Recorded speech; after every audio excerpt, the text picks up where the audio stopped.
उसके अंदर सब कुछ है, खाती है, पीती है, सब कुछ है, हेल्दी है, लेकिन क्या है, वो अंदर से डिस्ट्रॉय हो रही है। तो हमारी हुकूमत वक्त की मैं ये कहूँगी कि हमारी आवाम भी इसी तरह घरों में डिस्ट्रॉय हो रही है मेंटली, और इदारों में डिस्ट्रॉय हो रही है, और बहुत सारे लोग अक्लमंद उनसे फ़ायदा उठा रहे हैं। तो आप तो किसी भेड़ मतलब हिस्सा तो नहीं है किसी चीज़ का, तो बी केयरफुल।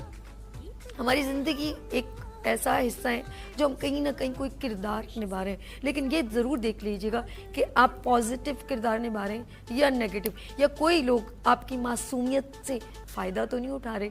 तो बी केयरफुल। अच्छा नाज़रीन, आप लोगों ने कहीं नहीं जाना, क्योंकि इसके बाद मैं बात करूँगी आपकी, आवाम की, क्योंकि बहुत सारे मसले ऐसे हैं जो अभी तक हल नहीं हो रहे और मसले बढ़ते चले जा रहे हैं, और हमारी आने वाली जनरेशन उस लोड के नीचे दबती चली जा रही है।